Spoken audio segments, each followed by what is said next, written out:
Okay, thank you, Professor Robin. Thank you for joining us to begin. It's my pleasure. Should you tell Thank you.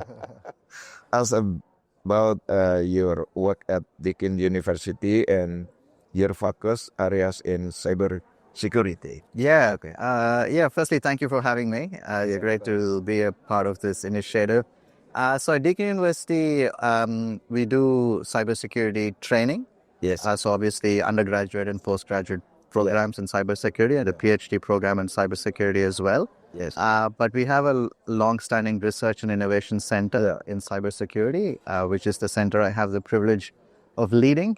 So there's about 150 researchers in the center who come from different disciplines. So it's a multidisciplinary center. So researchers come from technology background, but also come from humanities and social sciences and psychology, and then from business and law as well.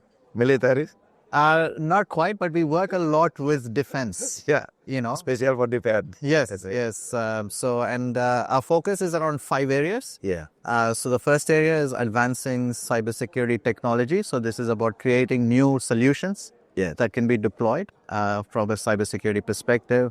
The second area is around securing data and infrastructure. So it's about data security, infrastructure security, post-quantum cryptography, all of those topics. The third area is around the human factors. So it's about promoting cyber-safe behaviors. So how do we educate employees? How do we educate children to be cyber-safe online?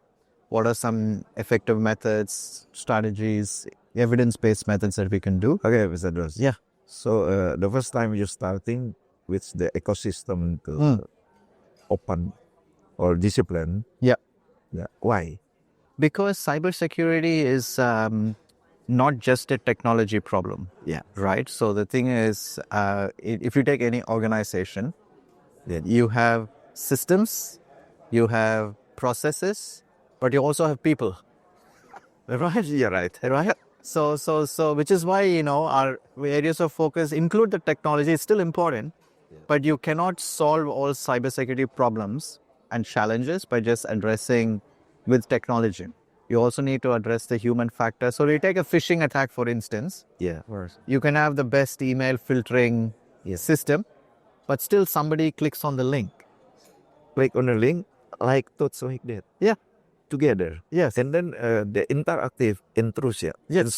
Exactly. So what's happened it is? Yeah. So the thing Please you describe it. Yeah. Once you click on the link, then, anything can happen. Somebody can be taken to a website. You can download malware from it. It can record your keystrokes, steal data, So the thing is, once the adversary has a way of entering your network, yes, whether that's through compromising your firewall or compromising your employee, the result will still be the same.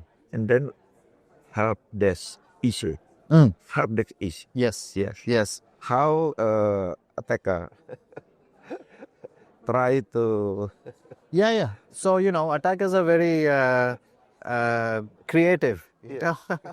So, help desk, sometimes you get email saying, if you run into any technical problems, change the password. To change the password, or sometimes I say, call this number. I'm as your friend. Okay. In the team. Yes.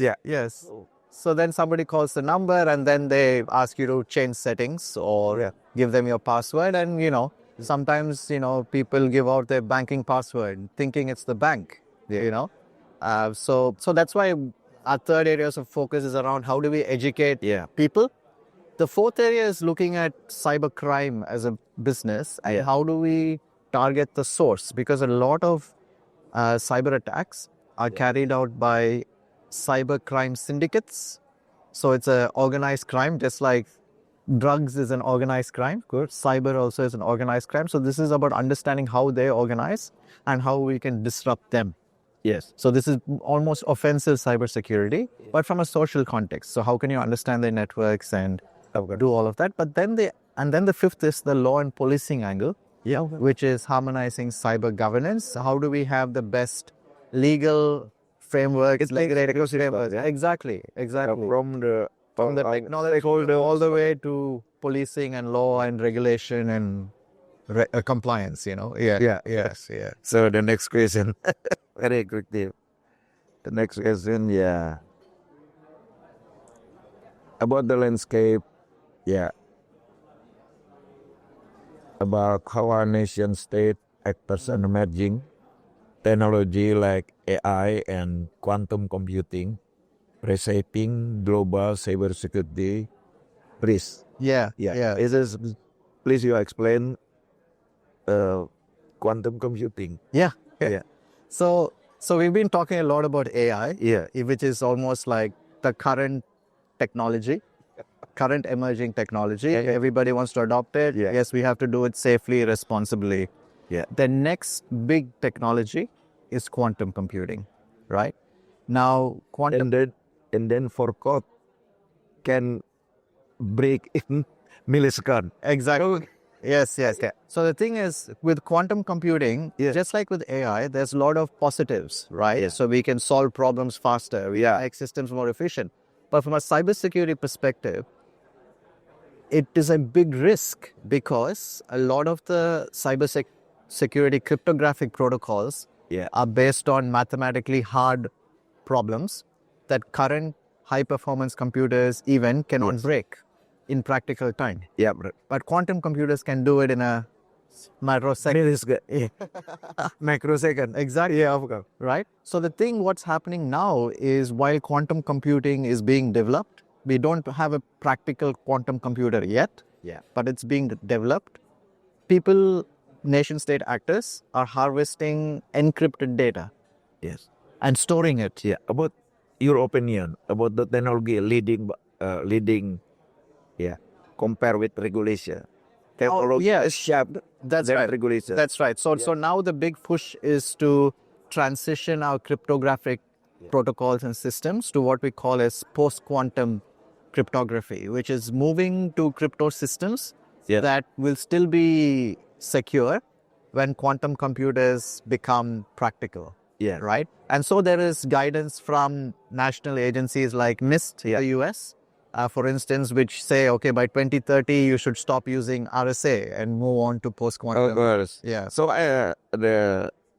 very interesting. What would you identify as the most urgent step for Indonesia to take in building a trustworthy AI-driven cybersecurity ecosystem in terms of country regulation, including that? Yeah. So I think, again, a very... Special for Indonesia. Yeah, especially for Indonesia. So I think, Indonesia has become rapidly digitized and has ambition to be, fully digitized, embrace the digital revolution, Revolution. Yes, Not evolution. But the danger with moving fast into digitization, if you don't have the right cybersecurity protections from a policy perspective, regulation perspective, then harms can occur that will affect everyday citizens, right? So the thing is, we need to have responsible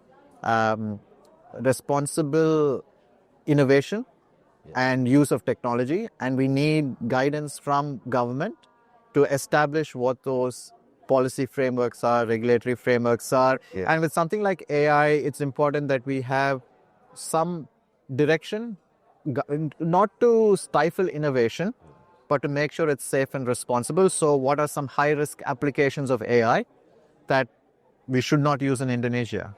Yes. How can we make sure that, when you use AI, it is fair and transparent? Yeah, of course.